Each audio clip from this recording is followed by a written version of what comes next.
எந்த அடிப்படையில நீங்க கண்டஸ்டன்ஸை குவாலிஃபை பண்றீங்க, டிஸ்குவாலிஃபை பண்றீங்கன்னு எனக்கு சுத்தமா புரியல. மக்களே, காமன் மேன் ஷோவோட எபிசோட் 13ஓட ரிவ்யூ சொல்ல போறதே கிடையாது. ரிவ்யூக்கு பதிலா கேட்க வேண்டிய கேள்விகள் நிறைய இருக்கு. வீடியோ ஃபுல்லா பாருங்க.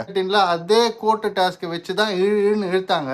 அவங்க எப்படின்னா இழுத்துட்டு போட்டோம். டாஸ்கோட எண்டிங்ல நிறைய பேரை செலக்ட் பண்ணாங்க, நிறைய பேரை வந்து ஹோல்ட் எல்லாம் பண்ணிருக்காங்க. இது எந்த பேசிஸ்ல பண்ணிருக்காங்கன்னு தான் தெரியல. செலக்ட் ஆனவங்களை பத்தி இவங்க டிசர்விங் இல்ல நான் பேச போறது கிடையாது. ஏன்னா எல்லாருமே உழைப்ப போட்டிருக்காங்க. சில பேரை ஹோல்டு பண்ணிருக்காங்க. முக்கியமா ஆர்ஜி, ரஞ்சித், பாஷா அண்ணா எல்லாம் வந்து ஹோல்டு பண்ணிருக்காங்க. இது எதுக்காகன்னு எனக்கு தெரியல. ஆர்ஜி கிட்ட வந்து 2 அட்வான்டேஜ் கிரீன் ஸ்டார் இருக்கு. அப்படி இருந்துமே அவரை ஹோல்டு பண்ணிருக்காங்க. ஒரு டிஸ்க்ளைமர் வேற கொடுத்துட்டாங்க. முன்னாடியே கொடுக்குற ஜட்ஜ்மெண்ட் எல்லாமே இந்த கரண்ட் எபிசோட பேஸ் பண்ணி கிடையாது. இது வரைக்கும் நடந்த எபிசோடு எல்லாம் பர்ஃபார்மன்ஸையும் ட்ராக் பண்ணி தான் நாங்க வந்து ஜட்ஜ்மெண்ட் தரோம் அப்படின்ட்டு. அப்படி ட்ராக் பண்ணி ஜட்ஜ்மெண்ட் தரதாவே இருக்கட்டும். ஜார்ஜ் நல்ல பர்ஃபார்மன்ஸ் ரிட்டைன் பண்ணிருக்காரு. டாஸ்க் ஒழுங்கா பண்ணிருக்காரு. அவரை ஹோல்டுல வைக்கணும். ஒழுங்கா டாஸ்க் பண்ணாதவங்க, பேச தெரியாதவங்க வந்து செலக்ட் ஆயிருக்கும் போது ஜார்ஜ் ஹோல்டுல இருக்காரு, ரஞ்சித் எதுக்கு ஹோல்டுல இருக்காரு, பாஷா எதுக்கு ஹோல்டுல இருக்காருன்னு எனக்கு புரியல. ரெண்டாவது, முனியம்மா அக்கா வந்து இந்த டாஸ்க்ல வந்து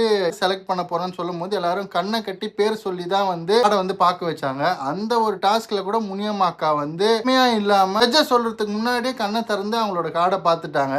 செலக்ட் பண்ணி வச்சிருக்கீங்க. அவங்க கண்ணை திறந்து பார்த்ததுனால ஹோல்ட் பண்ணி வச்சிருக்கீங்க. இப்போ அது சும்மா எங்களுக்கு தெரியும். எந்த பேசிஸ்ல முனியம்மாக்கா வந்து செலக்ட் பண்ணீங்கன்னு எனக்கு புரியல. முனியம்மாக்காக்கு வந்து அவ்வளோ ஒரு சப்போர்ட் சேனல் சைட்ல இருந்து எந்த டாஸ்க்குமே ஒழுங்கா பண்ணல. வெறும் பல்ல காட்டி சிரிக்கிறத தவிர அவங்க கிட்ட என்ன இருக்குன்னு சுத்தமா புரியல. டாஸ்க்லயும் போய் கண்டஸ்டன்ஸ் கிட்ட ஒழுங்கா கான்வர்சேஷன் வைக்காம டாஸ்க்ல சொதப்புறது, ஜட்ஜஸ் பேச்சே கேட்காம கண்ணை திறந்து அந்த ரிசல்ட் பாக்குறதுன்னு எல்லா நெகட்டிவ் வேலையும் முனியம்மாக்கா தான் பார்த்துட்டு இருக்காங்க. அவங்கள செலக்ட் பண்றீங்க. எதனால டிசர்விங் கேண்டிடேட்டை செலக்ட் பண்ணல? ஹோல்டில் வைக்கிறீங்களே, ஹோல்டில் வைக்கிறதுக்கு எதுக்கு ஜார்ஜுக்கு 2 அட்வான்டேஜ் ஸ்டாரு?